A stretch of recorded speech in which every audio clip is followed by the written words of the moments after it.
Assalamu alaikum wa rahmatullahi wa barakatuh. Alhamdulillah, thumma salatu wassalamu ala rasulillah wa ala alihi wa sahbihi wa mawala, amma ba'du.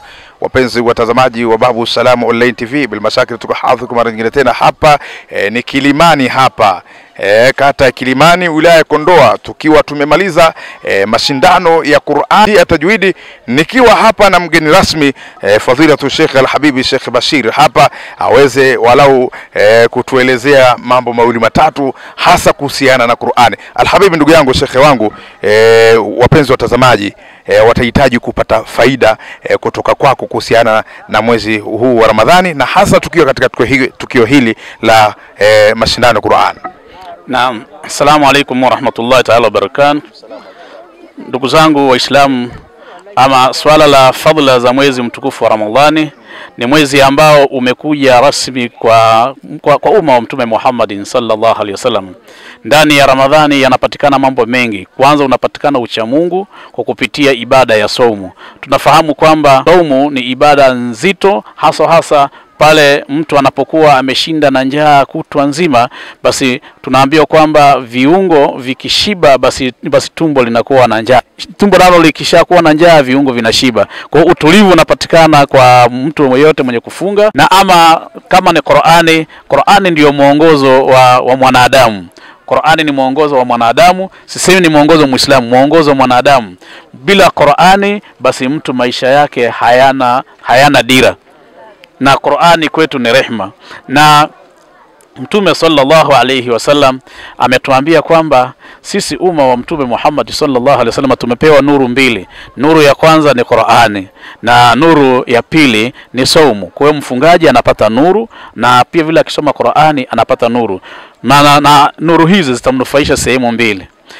Sehemu ya kwanza ni kumnufaisha Qur'ani, na saumu zitamnufaisha muumini katika giza la kwanza la kaburini. Anapoingia kaburini basi ananufaika mfungaji kwa nuru ya saumu, na pia vile ananufaika msomaji wa Qur'ani kwa ile nuru ya Qur'ani akiwa katika kaburi. Pia vile siku ya kiyama kutakuwa kuna giza kubwa sana.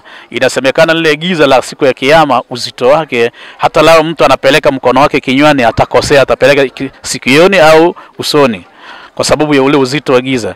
Sasa kitu kitakachomsaidia ni hizi nuru mbili, Qur'ani na funga. Kwa hiyo anapofunga na anaposoma Qur'ani ametengeneza tayari nuru mbili ambazo zitamfaa kabrini na kumfaa katika maisha ya siku ya kiyama, katika mahashari. Nuru hizi mbili ndio zitakuwa mwangaza wake. Umetuelezea hapa mambo mazuri ya Qur'ani. Leo ukiwa ni moja katika mgeni rasmi katika watu waliohudhuria katika mashindano haya ambayo yamefanyika hapa katika kata hii ya Kilimani, na hasa katika Masjid Kiblataini, lipi la kueleza? Tumeona vipaji vya vijana wako ambao wazazi mpaka sasa hawataki kuwasomesha watoto wao dini. Lipi la kuzungumza katika jambo hili? Mimi tu ni waase wazazi ambao hawataki kusomesha. Kwanza tufahamu kwamba kama mtu hataki kusomesha mtoto wake Qur'ani, kama ni Muislamu na ana itikadi hiyo kwamba hataki makusudi kumsomesha mtoto wake, huo kwa mujibu wa Qur'ani na kwa mujibu Mtume Muhammad sallallahu alaihi wasallam, huyo ni kafiri. Kwa sababu man utiya al-Qur'ani wa ra'a anna ghayrahu qad utiya khayra minhu faqad kafara. Yoyote aliyepewa Qur'ani na akaona mtu mwingine amepewa kisichokuwa Qur'ani, akaona yule kapewa bora kuliko Qur'ani, huyo amekufuru. Basi na hivyo yoyote anayeona kwamba kusomesha Qur'ani ni jambo la upuuzi, ni jambo la kupoteza wakati, bora kusomesha sekula na nini, akiwa na itikadi na hiyo na alikuwa ni Muislamu, huyo tayari amekwisha kufuru. Labda wale ambao tu kwamba hawasomeshi watoto wao Qur'ani kwa kupuuza na kwa lipa umuhimu, basi kikubwa mimi nawaasa kwamba nakukumbusha wasomeshe watoto wao Qur'ani, kwa sababu Qur'ani ndiyo penye maisha ya Muislamu ya dunia na akhera. Neno la mwisho, tumeona washindi, tumeambiwa ni kuanzia mtu wa tatu, mtu wa pili, manake mtu wa kwanza, washindi wako watatu. Kuna wale ambao hawakupata nafasi ya kuwa mtu wa kwanza na wa pili, wa tatu. Unawaambia nini Sheikh? Mimi wala ninawaambia kwamba waongeze juhudi. Mtume sallallahu alaihi wasallam anasema kwamba mtu akisoma Qur'ani na akawa anaikosea na malipo mara mbili. na yule ambaye anasoma Qur'ani na akaipatia sawa sawa, na ndio mshindi wa kwanza na wa pili wamepatia sawa sawa, basi yule anakuwa na malipo moja, analipo moja. Lakini yule aliyekosea akawa ni mshindi wa 4 na huko hakutajwa katika washindi, yule ana malipo mara mbili. Kwanza faida ya kwanza, malipo ya kwanza ni kule jitihada ya kuisoma ile Qur'ani. Kule anavyoisoma ile Qur'ani na kuikosea vile analipwa.